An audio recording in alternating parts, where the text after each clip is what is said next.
Welcome to Brain Roots IAS. Today we will study the marine cycle of erosion. तो चलिए देखते हैं कि आज हमारा सफर हमें कहाँ ले जाएगा। सबसे पहले हम आखिर ये समझेंगे कि कोस्टलाइंस हमेशा एक जैसे क्यों नहीं रहते। फिर हम दो अलग अलग कहानियों में डुबकी लगाएंगे। पहली कहानी है एक डूबे हुए कोस्टलाइन की, जिसे कहते हैं द सबमर्ज्ड शोरलाइन, और दूसरी कहानी है एक उभर कर आए कोस्टलाइन की, यानी द इमर्ज्ड शोरलाइन। इसके बाद हम इन दोनों को आमने सामने रखेंगे, उन्हें कंपेयर करेंगे और आखिर में एक रियलिटी चेक करेंगे कि आखिर असलियत में ये साइकिल पूरा होता भी है या नहीं।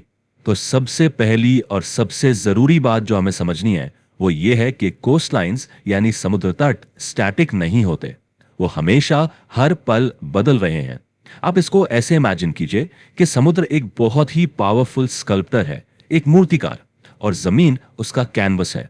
और ये स्कल्प्टर लगातार अपने कैनवस को यानी जमीन को तराशता रहता है, उससे एक नया रूप देता रहता है। तो आइए अपनी चर्चा एक सवाल से शुरू करते हैं। सोचिए, क्या होता है जब समुद्र के किनारे की जमीन पानी के नीचे चली जाती है, जब वो डूब जाती है?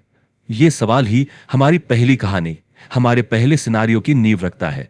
अब देखिए, कोस्टलाइंस बनने के दो फंडामेंटल तरीके हैं। एक तरफ है हमारे पास शोरलाइन ऑफ सबमर्जेंस, जैसा नाम से ही साफ है, ये तब बनता है जब कोई कोस्ट पानी में डूब जाता है। इसके दो मेन कारण हो सकते हैं, या तो समुद्र का लेवल ही बढ़ जाए, सी लेवल राइज हो जाए, या फिर जमीन खुद ही नीचे धंस जाए, जिसे हम कहते हैं सबसिडेंस। और दूसरी तरफ इसका बिल्कुल उल्टा केस है, शोरलाइन ऑफ इमर्जेंस। ये तब बनता है जब जमीन समुद्र से ऊपर उठ जाती है। इसके भी दो कारण हो सकते हैं, या तो सी लेवल नीचे चला जाए या फिर जमीन ही ऊपर उठ जाए, जिसे हम कहते हैं अपलिफ्टमेंट। चलिए अब शुरू करते हैं अपनी पहली कहानी, द शोरलाइन ऑफ सबमर्जेंस। इस कहानी में हम देखेंगे कि समुद्र कैसे एक डूबी हुई, एरी टेढ़ी, बिल्कुल कियोटिक कोस्टलाइन को लेता है और धीरे धीरे उस पर काम करके उसे एक तरह से टेम करता है, उसे आखिरकार एक सिंपल रूप दे देता है। ये पूरी कहानी, ये पूरा प्रोसेस 4 एक्ट्स में, या कह सकते हैं 4 स्टेजेस में अनफोल्ड होता है। हम एक बहुत ही कॉम्प्लेक्स शुरुआत से शुरू करेंगे और एक सिंपल अंजाम तक पहुंचेंगे। ये स्टेजेस हैं the initial stage, the youthful stage, the mature stage और आखिर में the old stage. Initial stage में आप बस इमेजिन करके देखिए, एक पूरा का पूरा पहाड़ी इलाका है और वो पानी में डूब गया है। तो क्या होगा?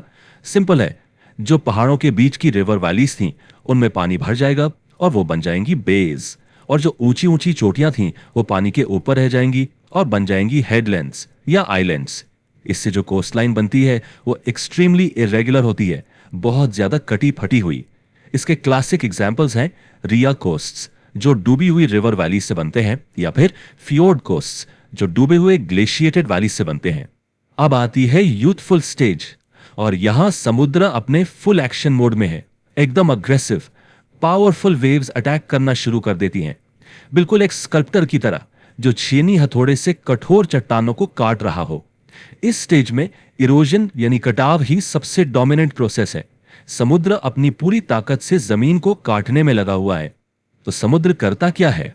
वो अपनी सारी एनर्जी कॉन्सेंट्रेट करता है हेडलैंड्स पर, यानी वो हिस्से जो आगे समुद्र में निकले हुए हैं। वेव्स उन पर बार बार लगातार टकराती हैं और उन्हें तोड़ती हैं। और इस पावरफुल एक्शन से कुछ क्लासिक इरोजनल फीचर्स बनते हैं, जैसे सीधी खड़ी चट्टानें, जिन्हें हम सी क्लिफ कहते हैं। जब ये क्लिफ्स कट कट कर पीछे हटते जाते हैं तो उनके सामने एक फ्लैट रॉकी प्लेटफॉर्म बच जाता है, जिसे कहते हैं वेव कट प्लेटफॉर्म। वेव्स के लगातार अटैक से चट्टानों में गुफाएं बन जाती हैं, यानी सी केव्स। जब ये केव आर पार हो जाती है तो बनता है सी आर्च, और जब आर्च की छत गिर जाती है तो समुद्र में अकेला खड़ा हुआ पत्थर का पिलर रह जाता है, जिसे हम सी स्टैक कहते हैं। लेकिन एक मिनट, समुद्र सिर्फ तोड़फोड़ नहीं करता, वो एक क्रिएटर भी है। जो भी मटेरियल वो हेडलैंड से इरोड करता है, जो रेत, जो कंकड़ पत्थर वो तोड़ता है, उसे वो बर्बाद नहीं करता, वो उसे शांत इलाकों में जैसे बेस के अंदर जमा करना शुरू कर देता है।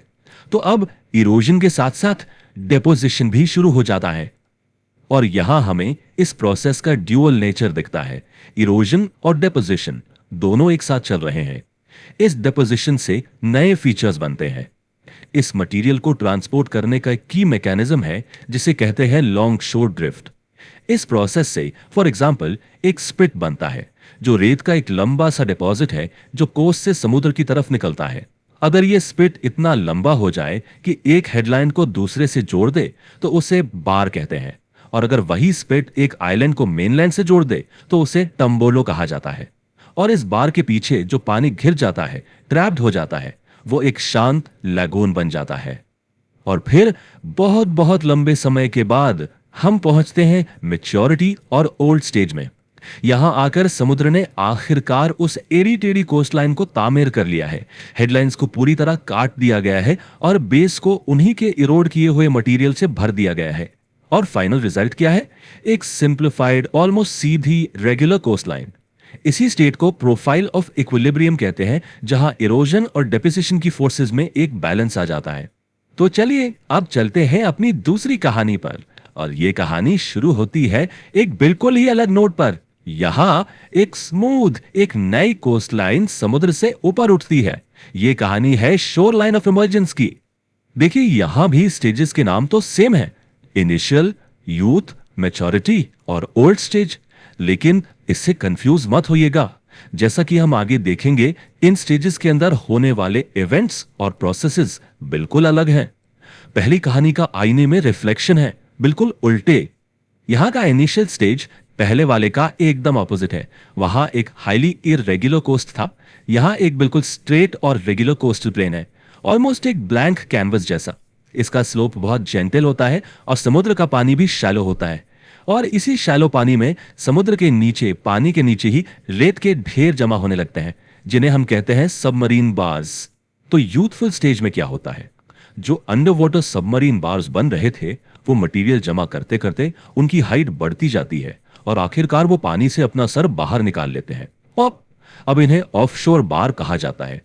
ये ओरिजिनल कोस्टलाइन के सामने, उसके पैरेलल एक नई दीवार, एक नई डिफेंस लाइन की तरह खड़े हो जाते हैं। तो अब सोचिए, एक तरफ पुरानी कोस्टलाइन, दूसरी तरफ ये नई नई बनी दीवार यानी ऑफशोर बार।